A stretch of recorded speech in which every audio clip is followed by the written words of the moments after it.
Hey, how's it going, everybody? This is Joey Galvez, one half of your host of Explain Yourself, and I want to let you guys know about a really cool book from our friend of the show, Eli Shockey. This one is called The Greylock, and it's a story where magic is a commodity.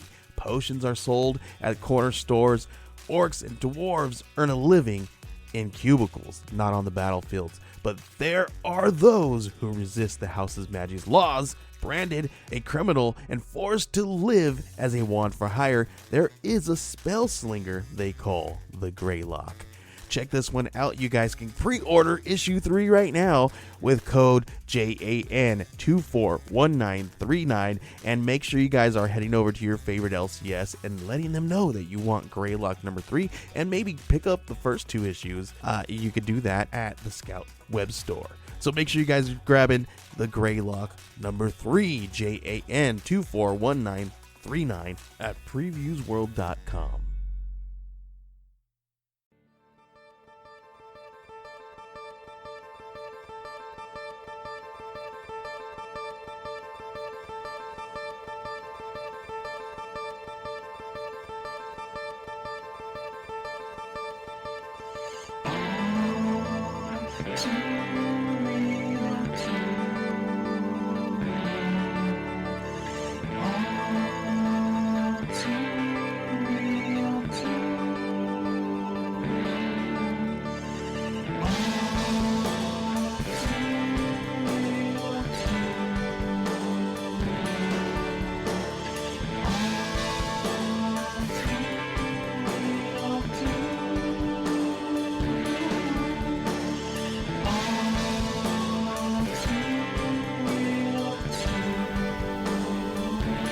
Okay, everybody, welcome to the latest episode of All Too Real 2. My name is Michael E. Cullen II, and with me, as always, via Zoom is Matthew the Spring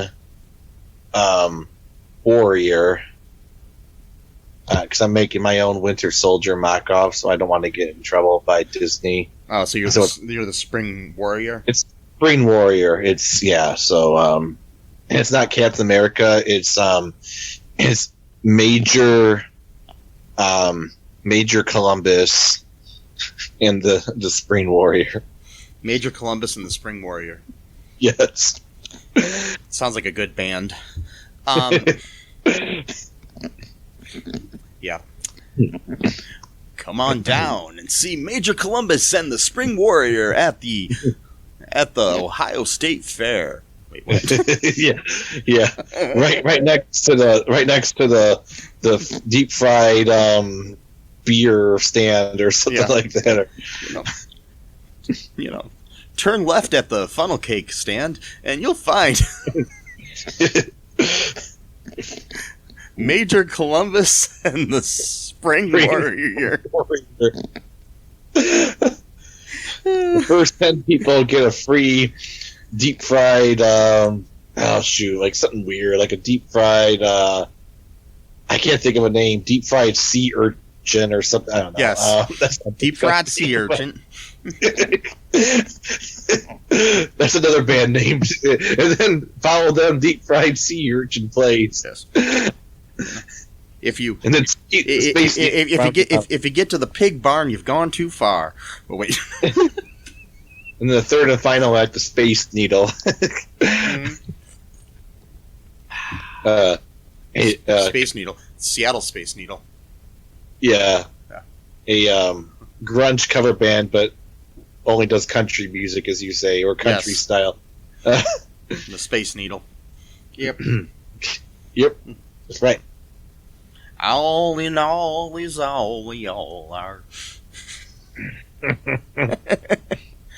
Jeremy spoke in class today. Okay. So Spoon Man, come together with your hands, Spoon Man. Okay. Oh God. So, yeah, I think I'm insane. So today on the show, we are talking about the final episode of season 1 of Falcon and the Winter Soldier. Final episode. I don't like that sound. I know. The episode 6 is entitled "One World, One People." People. It was directed by Kerry Scogland and written by Malcolm Spellman and Joseph Sawyer. So, what happens in this episode? Actually, first, I'm going to ask you, Matt, what is your initial reaction to this episode as well as the show overall?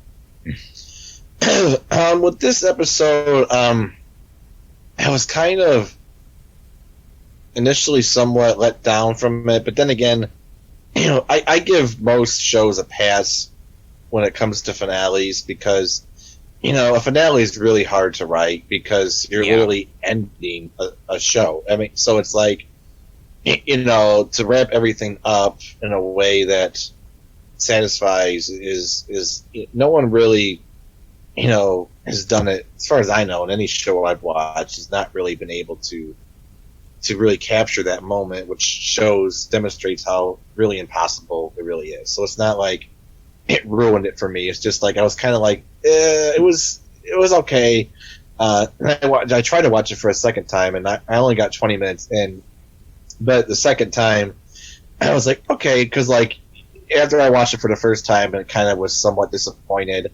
Watching it again, I already knew what to expect, so it was like, okay, like I kind of get what they're what they're going for here, because I'm not really expecting anything different, and as far as the show goes, I mean it's I really liked it. I've been going through a lot of the Captain America movies lately, and ironically, those were the movies of the MCU that I didn't really watch that much to begin with. I was more into like the Avenger films, and which Captain America is part of, and for whatever reason, I never really watched most of the Captain America ones, but now they're like my favorite ones. I've been watching Winter Soldier, Civil War, and because I'm usually not really into like action movie type things. I like with WandaVision, I like the whole just creepy aspect of it, the kind of sci-fi. Captain America movies are pretty much, for the most part, mostly action movies, but with with a little bit of sci-fi mixed in, like with the whole Red Skull and stuff like that, going on. But like, I really grew to love this show just as I did with WandaVision. I'm sure I'll love Loki when that comes out in June, and maybe we can review that series too. Yeah. We most likely will. Cool. I'm looking forward to that show. Because I like Loki a lot. Yeah, little news here too. Speaking of like the Captain America films, there's it's been announced that by the Hollywood Reporter that Captain America 4 is in the works with Falcon and the Winter Soldier showrunner Malcolm Spellman. So the guy who's ran this, Malcolm Spellman is picking up Captain America's shield once again. He will pen the script with Dallin Musson, a staff writer on the Disney Plus Marvel series. Okay. Yeah, they're developing a 4th installment of the Captain America film franchise for Marvel Studios. Spellman will co-write the script with Dallin Munson.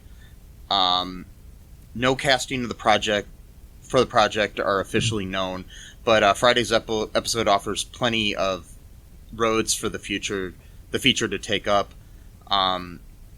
Up until this point, Chris Evans has played Captain America via Steve Rogers' character, blah blah blah. But this basically, it's likely to feature. They're saying Anthony Mackie as Captain America. So, yeah. No director is attached, but it's probably unlikely that Steve Rogers character, that the Steve Rogers character played by Chris Evans, will appear in this. So, which is good, and I don't want him to, honestly. No offense to him, I love Chris Evans, but his story's been told. So it's finished. I mean, yeah, that's what I'm saying. This is Sam Wilson's story now. So don't. Yeah, Yeah, and he doesn't really need him as a mentor anymore. I mean, he wasn't really a mentor to begin with. He was more of a friend, but you know, Sam kind of looked up to him a little bit because he kind of knew how old. Yeah, Steve really was. You know, and, Steve was like an older brother to him. So I mean, it's like yeah. And yeah. I have a question really quick though about that really quick. So like in Endgame, you know, he gives Sam the shield, you know, as an old man and stuff like that because he stayed back in the past or whatever. Yeah. Wouldn't that have affected the timeline though by him going back in the past and spending a life with Peggy, and wouldn't that have kind of like so I don't know the exact answer to this, but if you look it up online, I know that the Russo brothers have explained it as to why it hasn't affected the timeline. Because basically what happens is he lived out his life with Peggy, but he still lived the life he lived before. Okay. So it's not like it negated all the shit he did in all the movies, you know? Okay. Yeah. All right. So, I think I get it. All right. So, like, so technically, during that time, there was probably 2 Steve Rogers on Earth. Right, the one that's stuck in the ice, and then him from the future. Yeah. And then also, like, he probably was still alive, you know, as an older man during the times of, you know, Civil War and the Avengers movies and all that stuff, you know. So okay, it makes sense. And the shield, was that an old shield brought back to the future, or was that just a whole new shield just made from whole cloth? I think it's the old shield brought back from the future, but gotcha. Okay. I'm not 100% sure. But because I mean, Captain America's had several shields throughout the years too. You know, Steve did. Right. Yeah. Exactly. So, yeah. I mean, Tony Stark made him a new one, and then that one got mashed up by Thanos, and then okay, that makes sense. I was just thinking about that the other day. I'm like, wait a minute, he went and changed his life, so wouldn't that have kind of fucked up with the yeah, but it wouldn't have changed anything he did prior to that point where he went back in time. So yeah, makes sense. Yeah, technically his timeline is still continuing, but it's continuing at a different time. Right. Yeah. So. Yeah. Okay. No, I mean, I can't explain it, but I understand it intuitively what you're saying. Yeah. Okay. So, anyways, what happens in this episode here, man? Oh, wait. First, actually, I asked some of our fans on our Facebook group what they thought of this. Got a couple responses here. Amber Dawn says, there was so much good stuff, I can almost overlook the heavy-handedness of much of the dialogue and the Swiss cheese plot of the power broker. Yeah. And Emmanuel Sutton says, good episode, I can't wait for Captain America 4. So, yeah. Yeah. I can't either. Yep. So, what happens in this episode here, Matt? It just leaves off, or starts where it was left off in the last episode when the Flag Smashers broke into the, the conference where they're basically going to vote. GRC conference, yeah. Yeah, the GRC, they're going to vote, more than likely going to vote to, quote, repatriate, what was it, like 86 million people in the world? Something like that. Yeah, a lot of people. A really huge amount of people back to their, quote, home countries. And of course, repatriate's just a churched up word to say that they're going to deport them. And, but they're using propaganda to make it sound like it's nicer than what it is. Oh, it's the repatriation, and everyone's going to be back to normal, and all this kind of stupid jazz or whatever. Well, not jazz is not stupid, but whatever.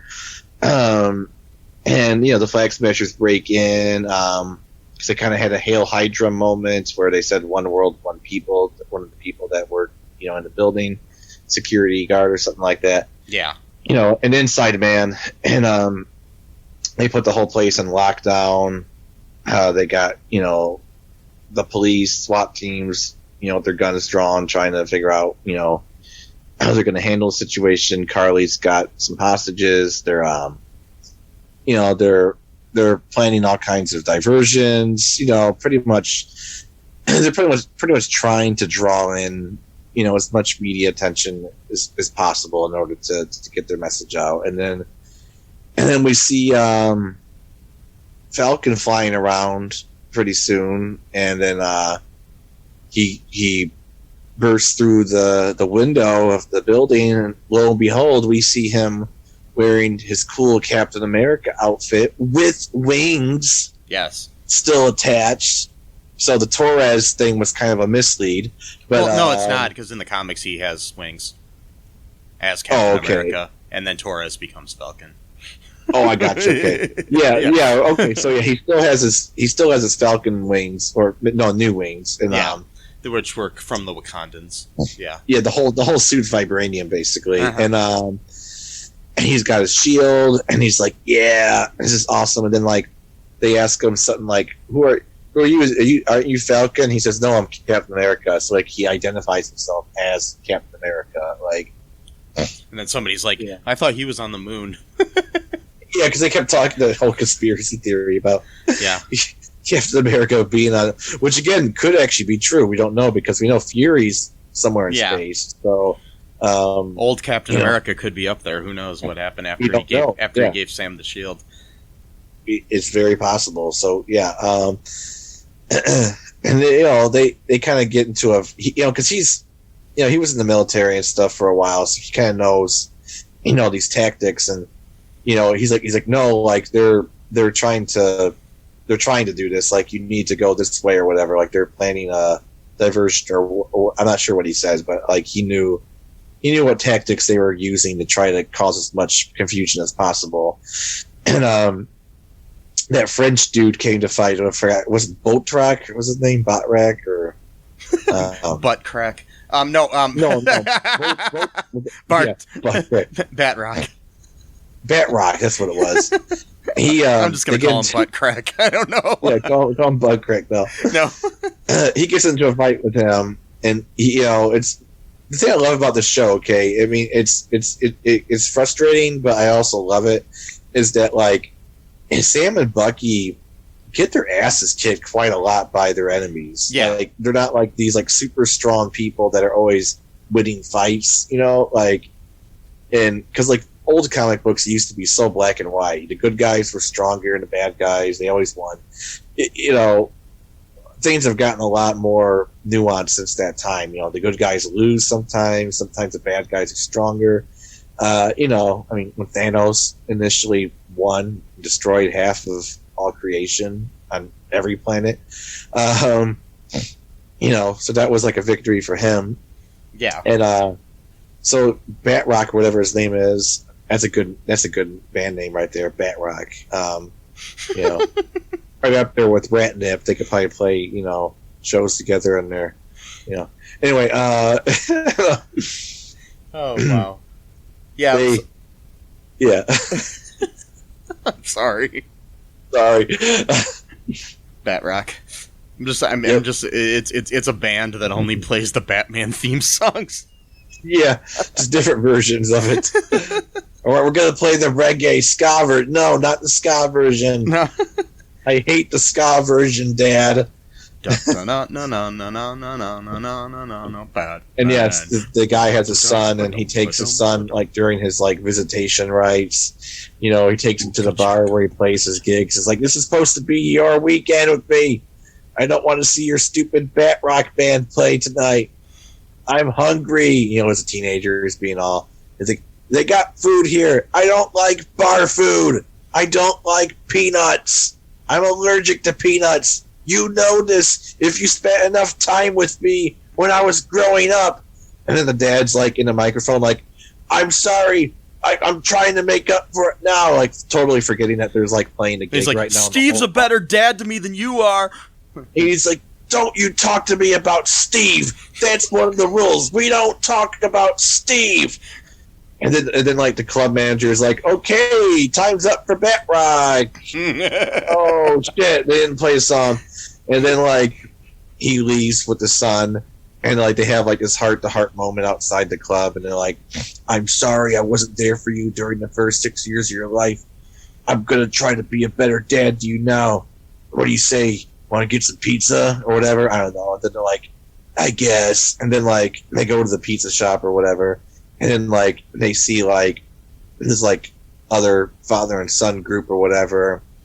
And then, like, it's, like, a similar type of situation. And, like, he realizes, though, that, like, his dad's nicer than the other dad is. He's like, well, at least you didn't really yell at me as much as that guy's yelling at his kid. Mind you, that the only reason my dad's yelling at his kid is because he found the kid stashed, like, a bunch of heroin in his bedroom. So he's actually having, like, a stern... You should write this down, Matt. But they don't know. Yeah, they don't know. They just think the dad's being mean to his kid. But that's okay for the purposes of this relationship being built. So the context really doesn't matter. But just for the audience's concern, that dad is not being. You should write the script for a movie called Bat Rock. Yeah, and then so they're like they eat their pizza, like they share their pizza, and they're like I love you, son. They're like, I love you, Dad, I guess, whatever, whatever, And then, they go home and then they get hit by a bus and get killed. No, sorry. So what happened in Falcon and the Winter Soldier? I got fixated on the Bat Rock. Okay. I will write that down, or not. We have it recorded, so I can just go by the transcription. Okay, so Falcon pretty much loses the fight. He just bails. He's like, I gotta finish this later. I'm not gonna win right away. So he throws the shield out the window and he flies down to catch it. Mid fall or whatever. Carly calls Bucky, I think, for some reason, and Bucky's trying to talk her down again or whatever. Yeah, it was all just a misdirect too. She was calling him to basically keep him occupied while they started putting the senators and other people from the GRC. They started putting them into these armored trucks and locking them off with some kind of spider-looking lock device on the outside, which was kind of sweet looking. I wish they would have explained that more. Yeah. But, so, while that's happening, though, we find out,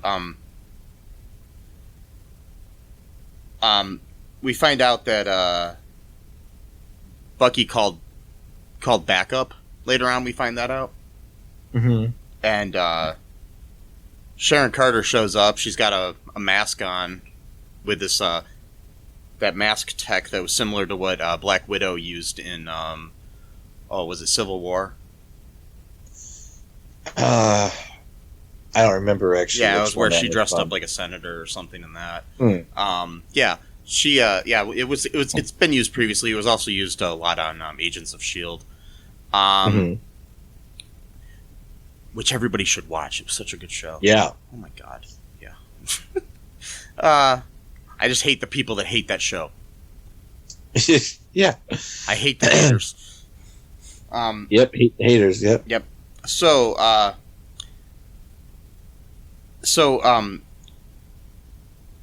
basically, Wilson is trying to stop the Flag Smashers' attack here. And like I said, he's got Barnes and Carter helping him, but also John Walker shows up to help as well with his cosplay shield. Yeah, his really crappy shield that he made in the end of the last episode. Yeah, it's handmade. I'm surprised they let him keep the uniform. That's weird. And Yeah, me too. But whatever. Well, maybe they were just like, nobody else can fit this, so, Right. I mean, it's like even when you work at a McDonald's or something, you usually have to return the uniform. But Right.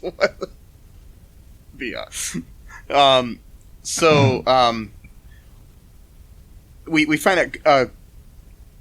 So Carter, at one point, is like fighting people, and she accidentally reveals that she is the power broker to Bartok.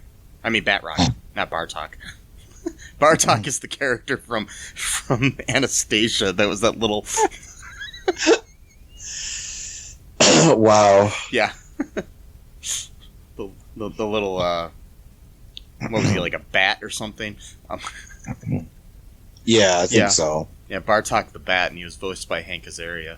Anyways, so yeah, so she ends up she kills Batrock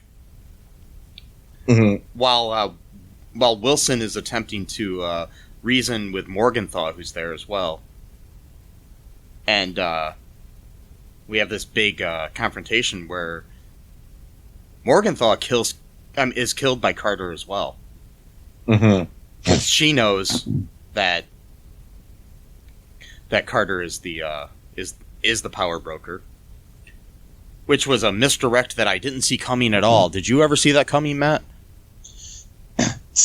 I don't understand why they made it so obvious. I mean, maybe that's the point, because they always usually do a twist, so this is their version of the twist because people are expecting a twist. But so then that is the twist, is making us, oh, okay, we thought that was the case and that is the case, so that's the way to let us down, is by making it so obvious. I don't know. You have to ask the Batrock band members to, interpret that a little bit. But yeah, I will. They're all in their. They're pretty good at that stuff. Yeah, they're all in their dollar store Batman outfits, playing their instruments on stage. Anyway, so it's basically a Mexican standoff thing, because Batrock shot her, and then she shot him, and also shot. Sorry, Morgenthau shot her, didn't she? Yeah, Carter was shot. Okay, Morgan. Yeah, so Carly shot Sharon, but then Sharon shot Batrock, right? Okay, yeah, that what happened, and then so then Sam came in, and then Sam didn't want Carly to let it slip that so that she killed Carly, basically, right? And I'm trying to remember about that without. Do you want to take a break, Matt, and then we can come back and finish the plot Sure. here? Okay, we'll be right back, folks. Sorry about that. Sure. We'll be right back.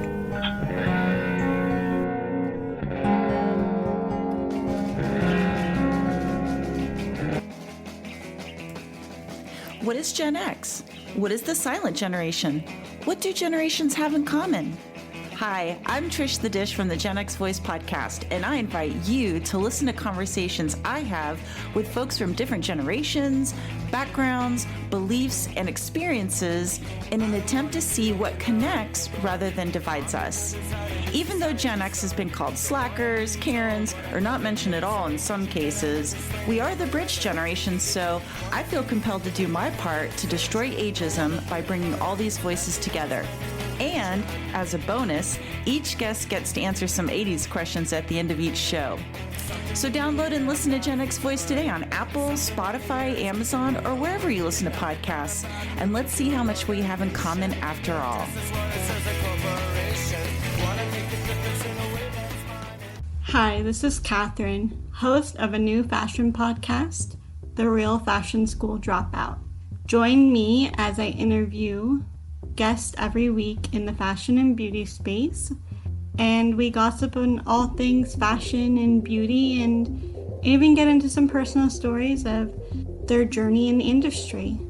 You can find us on Apple, Spotify, pretty much wherever you get your podcast. Hope to see you there.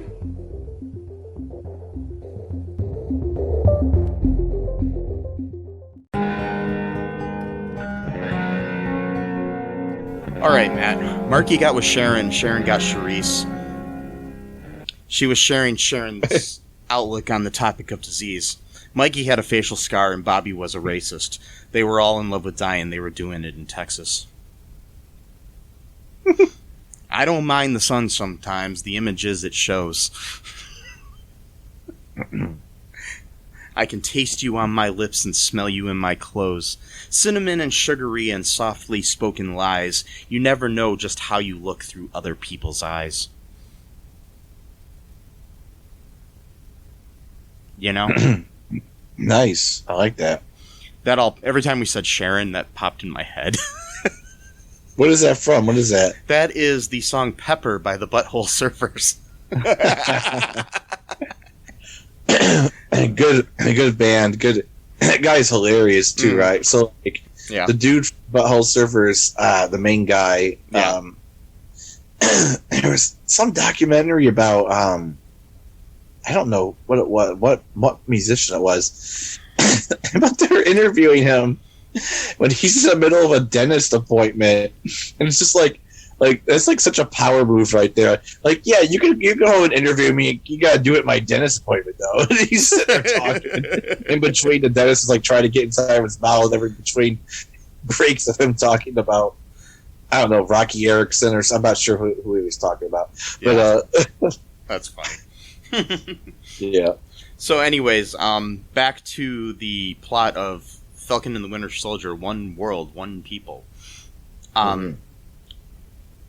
So we have this like Mexican standoff sort of thing you were talking about. Mm-hmm. What happens next? So Carly ends up shooting Sharon. Sharon shoots Batrock. Sam comes in and he sees the situation. He thinks that Carly shot both of them or something like that. And he tries to reason with Carly one more time. Oh, by the way, so we'll get into that later because there's lots of stuff like how Zemo was saying that like she's become completely radicalized, so she's going to get more and more extreme in her tactics over time. And she literally was going to just kill the hostages, like, because they didn't serve a purpose anymore. Like, so she's just gone completely off the moral. She has no morality at this point, and even her own followers are starting to recognize that. And so Sam didn't know that though at the time, and he's trying to reason with her one more time. Carly looks like she's gonna probably try to shoot him, which I don't really think she was going to. And then Sharon shoots. God, it's a weird thing to say. Sharon shoots Carly. Mm-hmm. And I swear to God, like, the show is great, but like this scene is like the cheesiest. I mean, I've seen it a million times. And so she gets shot, and Sam scoops her up in his arms, and she's dying, and she's like, "I'm sorry." Like I've seen that. Like, yeah, whatever. We have the like, scene where he flies down holding her. Oh, the angel thing, literally. Cause yeah, like, but it's very similar. There's a famous painting of Cain and Abel. Okay. After they fought, where one of them's holding where like I think Abel is holding Cain. Which one died in that? I'm trying to remember. It's been a while since I read the Bible. But Abel, well, it wasn't even a fight. Cain just straight up killed him. Yeah, that's what it is. Cain is holding Abel in his arms like that in this famous painting. And oh wow. And there's also there's a few times in different comic books where this has been done too. There's like a scene where Supergirl is dead in Superman's arms like that. On the cover of comic books and stuff like that, and it's been done several times in different things. It's a trope, but it worked for this, I guess. Yeah, it was cheesy, but it worked. Yeah, it was Swiss cheesy. Well, yeah, full of Swiss holes. cheesy, full of holes. full of holes. So yeah, like about that though, like so she was gonna kill the hostages earlier, and this is like when John Walker showed up again and basically was trying to fight her off, and he gets a few good hits in, but he still gets his ass kicked. The Flag Smashers basically just start doing a beat down on him, and Bucky has to then rescue him essentially. And then at one point, Carly actually tells him to light the car on fire to give Bucky someone to rescue, and so he's got to pull the door open with his metal arm, and yeah, at one point they're gonna knock the car off the that cliff, whatever, into the it's like a water, scaffolding of a building that they're trying to yeah. knock it off of. Yeah. And John Walker, he realizes, that, he should do the right thing and save the people, not focus on his revenge, for Lamar's death. Yeah. And so, he's kind of like becoming more of like a hero-ish, if you will, person in this episode. Yeah. Ish, quite, but ish. And because he's still, so like I like the subversiveness. So like I know in the comic books he's supposed to be kind of like a right wing, kind of nationalist kind of character, kind of. In this show though, it's a lot more complicated. So for one thing, his best friend was Lamar, black guy. His wife might be biracial, and like there's this line where Carly apologizes to him and says, she didn't mean to kill his friend. She didn't kill his friend, but she didn't mean for him to die because, she only doesn't want people to die who don't matter. And then John says, are you saying that Lamar's life didn't matter? It almost sounds like black. Yeah, he's like, he mattered to me. Yeah. And so it's interesting. Yeah, it's very to have black BLM sort of stuff. Yeah. So like his character's not really black and white. Black and white. His character's not like just one in the show, at least. I know in the comic books, I think he's kind of like a Wayne, but in here, it's not so much. It's not so much that, like he's pretty much motivated by revenge. I know in the books it was his parents that were murdered, but yeah, but this is his best friend, and I mean he is kind of black and white, which is symbolic in the end of the show too, as well. Oh right, we'll get to that later. Yeah. But so there's like a big fight, and they the Flag Smashers are basically all the remaining serum enhanced Flag Smashers are caught by Barnes and Walker at that point, and then sent to the raft. Mm-hmm. But while they're being sent there, before they get there, DeFontaine. Oh wait, no, sorry, not that. That's later on. Sorry. Okay, no. Before they get there, Zemo's butler kills them. He blows them up. Yeah, because one of the people was a Flag Smasher, an inside person said "one world, one people." Yeah, and they're like, "Oh yeah, they're gonna get us out," and then yeah, but yeah, the old man blows them up, and then we see like Zemo, in his cell on the raft, yeah, kind of happy with what's going on, sort of thing. Right. They then we have a scene where we see Val DeFontaine, played by Julia Louis-Dreyfus, from who we first saw in the previous episode. She gives Walker a brand new uniform. This is actually, before this we have this amazing speech by Sam. Mm-hmm. I forgot about that. I mean, I didn't forget about it because it's the best part of the whole episode. But I highly recommend reading the transcripts of that speech to people. It's just so amazing because he's saying things like, you have to stop calling them terrorists.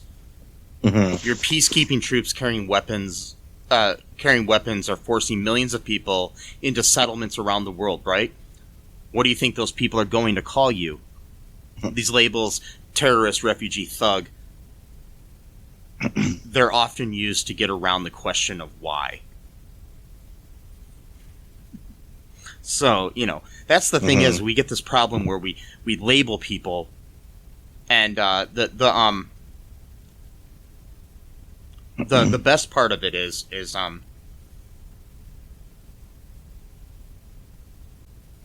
the best part is where he says he talks to them and he says you can move 1 million people with a phone call. The question is, who's in the room with you when you're making those decisions? Is it people you're going to impact, or is it just more people like you? Which is a great question, which I think is very topical about the world, because we have these people that are supposed to represent us in Congress and in the White House and all these other things that don't really seem to give a shit about the actual little people. We have people running businesses, like corporations like Amazon and Walmart and other companies, in their fancy offices deciding what the workers are doing at the warehouses or the stores. And they don't know what the fuck these people need. You need to have people in those offices that aren't corrupted, that may have worked in those positions in the past. You know what I mean? Yeah. A lot of times the problem is you'll get people, they'll make a show of it. They'll be like, oh, we've got this guy who used to work at a store. He's now on our board. Right. But he's been corrupted by the board just as much as anybody else, so he just becomes the same thing. Yeah. What you got to do is actually invite in people and have town hall meetings and listen to the people and not just ignore them and do what you need to do, and then think, oh, we're going to make people happy if we give them pizza or donuts one day at work. Right. Anyways, so I'm not talking about anything personal here. It's like that. Sorry. Yeah, there's an Onion article that says workplace rebellion ended by a free pizza party or something like that. It's like, yeah, or no, what's that? Workplace rebellion quelled by a free pizza party or something like that. Yeah. So, but the basic thing is you've got to. He points out the fact that the little bit of time that they were worried about their lives is what these people that they're trying to control go through every fucking day. You know what I mean? It's like, that little bit of worry you had while you were in those armored cars is the same kind of worry that these people have every day that they wake up. Yeah. It's, I don't know. People just don't think about that. Well, especially those people. Yeah. Because we're so privileged and just separated from reality. I mean, they just, talk glibly about, deporting 86 million people.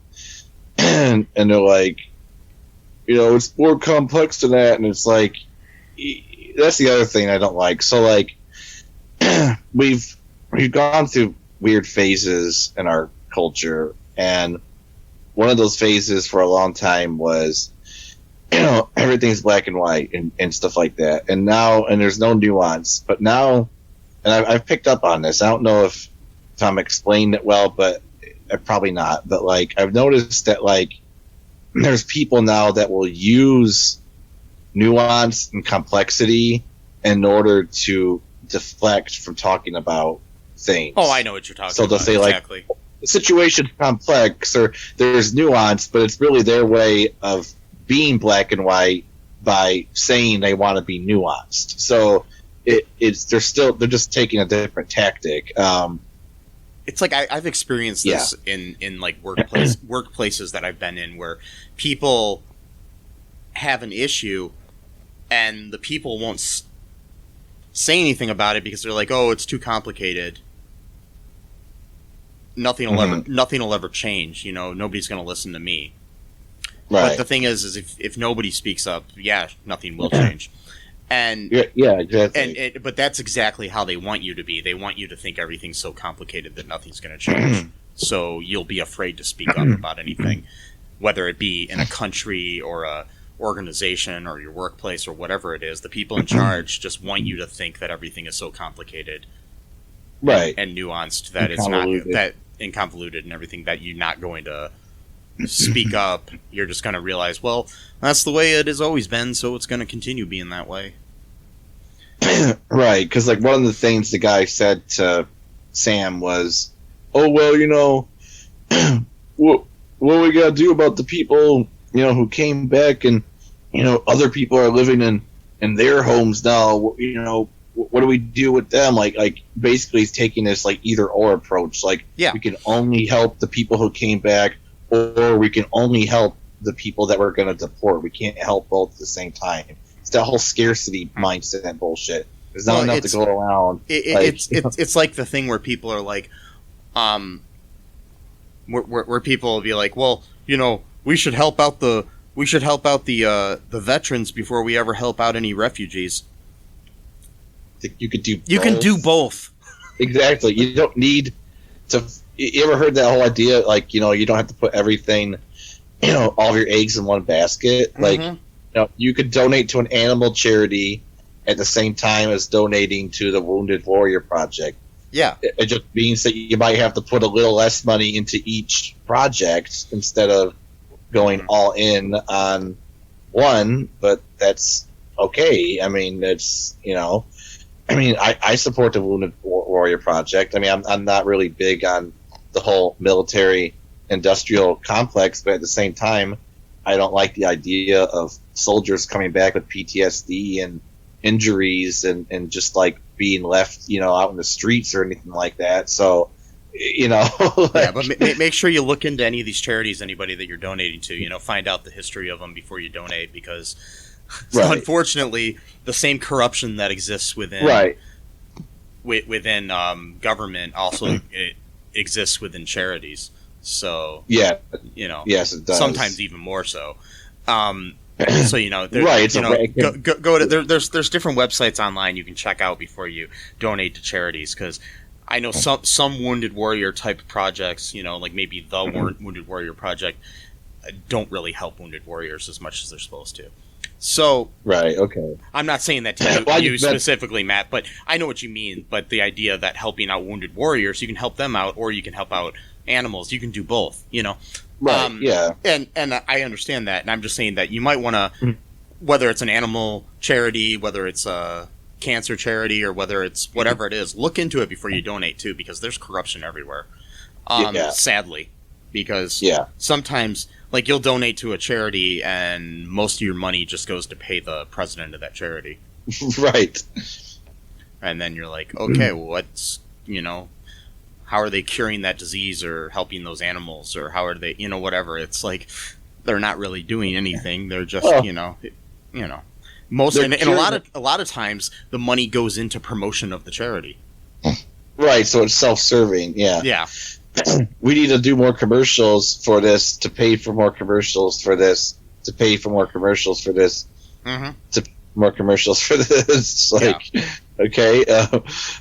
And also look into it. I mean, I think a lot of times, sure, if you're going to be buying we're going off on a complete tangent here, but but if you're going to be buying a product, how sometimes they'll have a thing on there. It's like, a proceed of the money that you pay for this is going to go to this charity.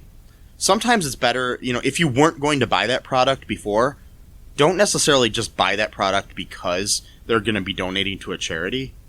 Yeah. Maybe just donate to that charity. Yeah.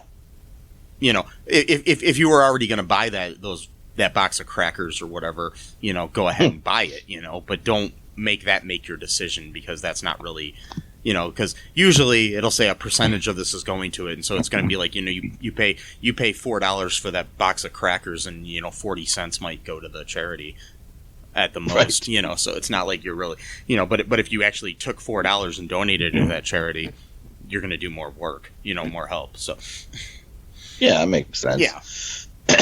It's a wild world, like Cat Stevens would say. It truly is. And but yeah, back to that speech though. I mean, that was a great speech. Near the end. I think it's one of the best things I've seen on television in years. So Mhm. it made me cry when I watched it. Yeah, it's good. So anyways, back to the plot. We see DeFontaine gives Walker a new uniform and a new code name, U.S. Agent. Yeah. And speaking of black and white, those are the only colors in the uniform. Yeah. Yep. Yep. It's a whole new uniform, Mm-hmm. which is interesting because I know it's U.S. Agent, and that's what it looks like. But also, wasn't Lamar's outfit kind of like that a little bit? A little bit, but his was kind of his was kind of inspired by the Bucky in the comics and stuff too. Okay. Yeah. Yeah. So at the end, Barnes goes and makes amends with everyone he hurt or enabled as the Winter Soldier. We see a scene where he goes and makes amends with the old Asian guy that he killed the son of that we met in the first episode. I wish I could remember the character's name, but I can't off the top of my head. It's Yori. Yori. Okay, there we go. Yeah. Yeah, he makes amends with Yori, and and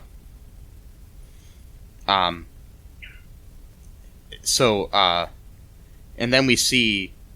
Well, oh yeah, while the speech was going on too, it was cool. They cut away to different things, and we see Torres watching it, and we also see Isaiah Bradley watching it, and looking proud, because during the point where he's just like, I'm a black man wearing the stars and stripes.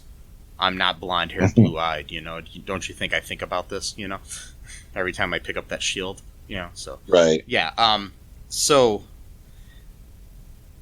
Wilson ends up having a memorial dedicated to Bradley, added to the Captain America Museum. So he goes and towards the end there, he visits Bradley and his grandson and tells them to clean up and come, and he has something to show them, and he shows them that, so they'll never be forgotten, And then we have a mid-credits scene. What happens in that, Matt? Because they had like two. Didn't they have two kind of mid? Yeah, I think they had because they had the John Walker one with the U.S. Agent, and then and oh, by the way, too. So like he left like a note to his therapist, basically with the book with all of his list of names, all crossed off. Yeah, which I don't know if that implied that he's not gonna try to be part of it anymore because he's not coming to his therapy appointments anymore. I don't know what that implies, but because that's a condition for his pardon is that he has to have regular therapy appointments. So I'm not sure what that's gonna. Well, maybe if she clears him, it'll be okay. Right, we don't know, but so yeah, like he ends up going back to Louisiana and having like a cookout with Sam and the neighborhood family and stuff like that, and I have a feeling that him and Sarah might become an item at some point. I don't know. Maybe we'll see, but it'd be kind of weird because Sam's his friend. I don't know. Yeah. And but so the mid-credit scene is Sharon is going to get a full pardon, for basically being characterized as being a villain, even though she actually is one. But they think that they mistreated her and made her an outcast. So she's like, we're restoring your, your great name, family name, the Carter name or whatever. And she's like, thank you so much. And I, intend to, live up to my aunt's name or whatever type. I don't know what she said. Yeah. But then like, she turns around and walks, and then she's got this deviant smile on her face. Then she picks up her phone and basically says, forget about, who cares if we don't have the super serum soldier? We got access to military grade weapons, basically like just like the perfect gig now. Like she's able to sell government secrets and stuff like that. And everything, yeah. And then it kind of ends like that, which is like, I'm like, fuck you. Like, like you totally to ruining your family's name here, but whatever. So So I saw a video by, was it Screen Crush, where he was wondering if she's been a power broker the whole time, like as far as back as Winter Soldier. So I don't know. It's hard to say. I mean, I have a feeling she might not even be Sharon Carter. Oh, you don't think it's actually because her? They're setting up a Secret Wars TV series with Sam Jackson and Ben Mendelsohn reprising their characters from Captain Marvel. And, okay. In the Secret Wars in the comics, because I mean, in Captain Marvel, I don't know. We'll talk more about this in a minute. Do you want to take a break, Matt? Because yeah, sure. I mean, sorry, folks, I'm going to keep you in suspense here, but we're going to take we need to take a break here. It's getting kind of late in the episode, and then we'll talk about some speculation and some trivia and stuff here. We'll be right back.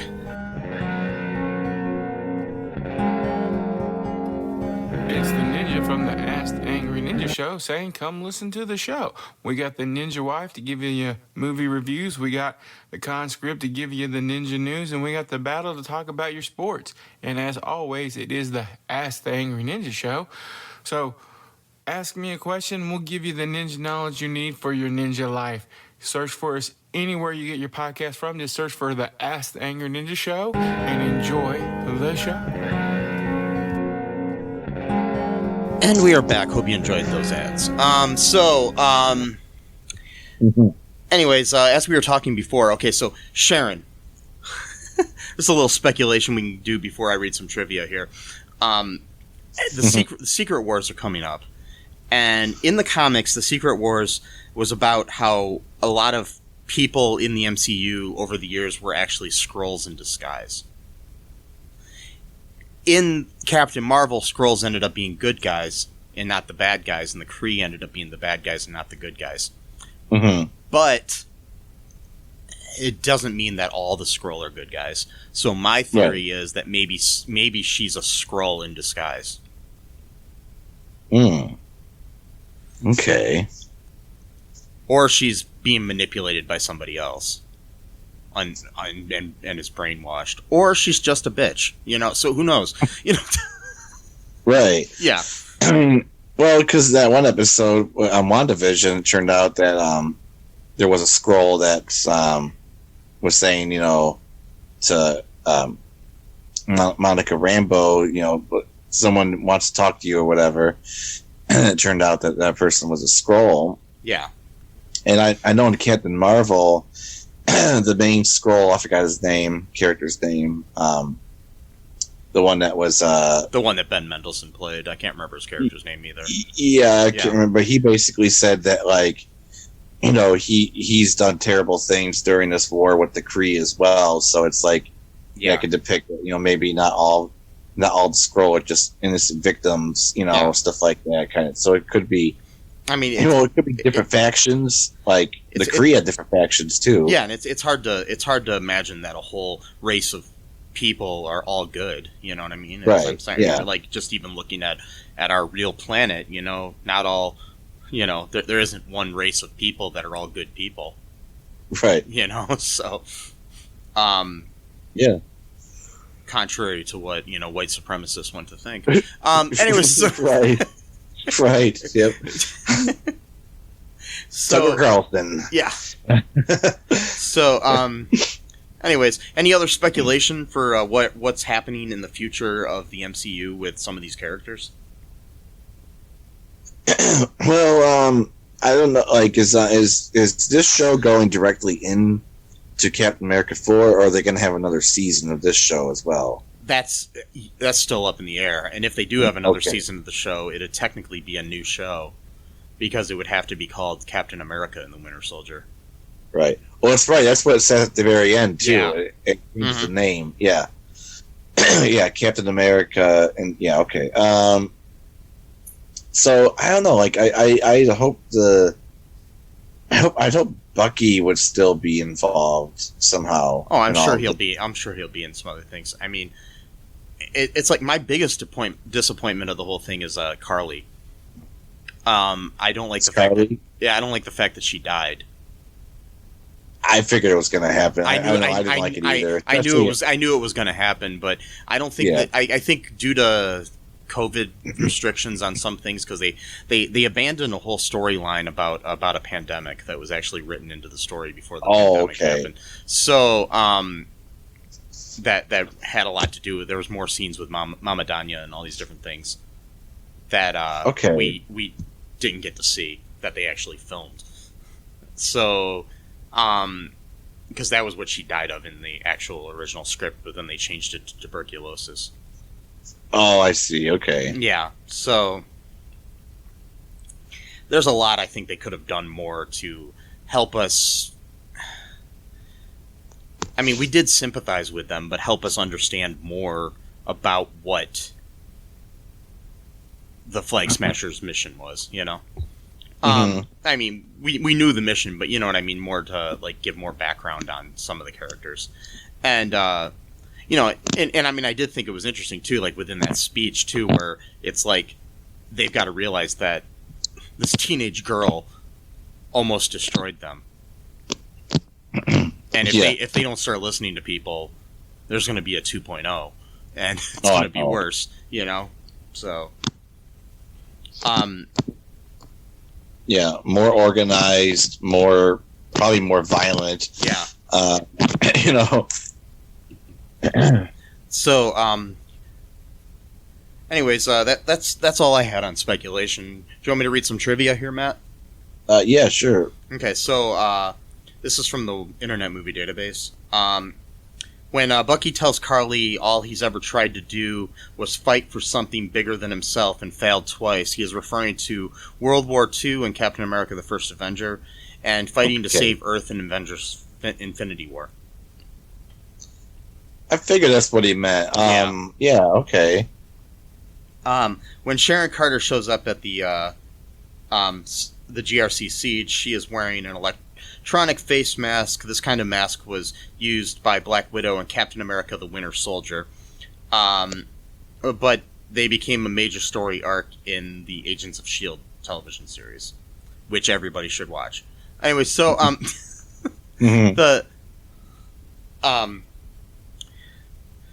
world leader who thought Captain America was on the moon is a callback to the first episode when Torres mentions that the internet theory that Captain America is living in a secret base on the moon.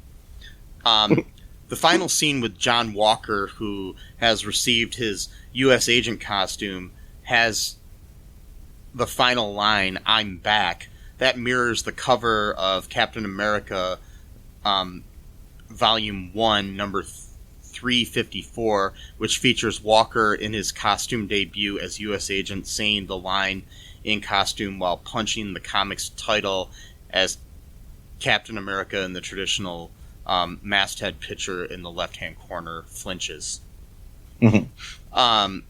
So Sam Wilson's Captain America suit is a gift from the Wakandans that he had received at the end of Falcon and Winter Soldier episode Truth, and it combines aspects of several of Steve Rogers' Captain America suits, including the combat fatigue pants from the World War II suit from Captain America First Avenger.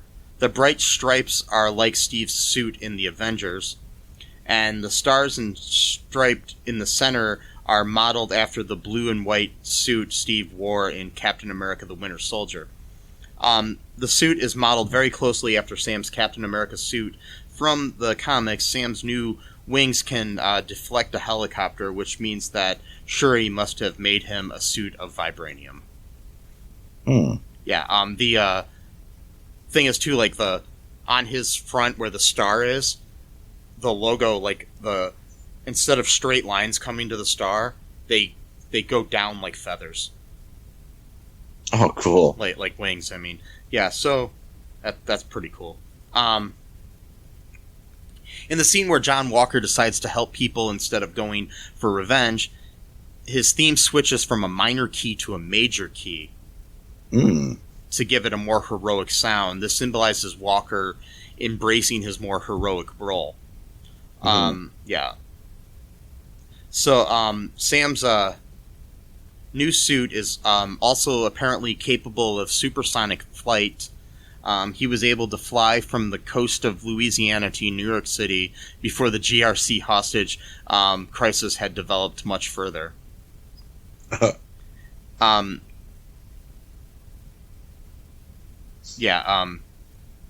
At Mach 2, it would have taken him nearly an hour to cover the 1,300-mile distance. Wow. Yeah. The shot of Sam carrying Carly's body is heavily resembles the image of Superman carrying the corpse of Supergirl, which I pointed out earlier on the cover of the comic Crisis on Infinite Earths by DC Comics. So yeah, which has been recreated in various media over the years, and it also is very similar to that Cain and Abel painting. So yeah, which probably inspired the Crisis cover as well. So, anyways, any other thoughts here, Matt, before we wrap this up? No, I think that's all. Okay. Well, folks, be sure to go off and give us a 5-star review there on the good old Apple Podcasts. Because we are 5-star men. Okay? Yes, we are. I'm a 5-star general. Wait. And I'm a 5-star... I'm 5-star major... what was the name? Major and Major Columbus. Major Columbus and the Spring Warrior. Yes. And the Spring Warrior. Yes. You are Major Columbus and I'm the Spring Warrior. So, or maybe you are the other way around. Anyways, whatever it is. So make sure you do that. Check out our Patreon if you want to help us out. People are asking sometimes how they can help the show. That's a good way to do it. You can also go to our TeePublic and buy some cool merchandise, and help us out. We'd really, really appreciate it, so we're not doing this for free. And we're able to help pay for our equipment that we bought. Anyways, make sure you go out there and get vaccinated if you can. Everybody, every adult should be able to now in the United States. So if you're listening to this in the United States, go get a vaccine. There's no microchips or chocolate chips or potato chips or poker chips or anything in them. Just letting you know. So make sure you're not afraid of that. Also, wear a mask. Wear a condom. Be kind. Rewind. And don't litter. Bye-bye. Thanks for listening to All Too Real 2 podcast, a Cullen Park production. Produced and edited by Michael E. Cullen II. Music by Matthew Hawes. Subscribe and share the show. Visit us at cullenpark.com.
Everybody should definitely come to Baltimore. We have a way of speaking to each other through food. It's really renewed, for me, my love of what I do. It's gonna take something far stronger than a pandemic to defeat us. All of these businesses are taking precautions to make sure that everyone is safe. We're ready. See what we've got going on.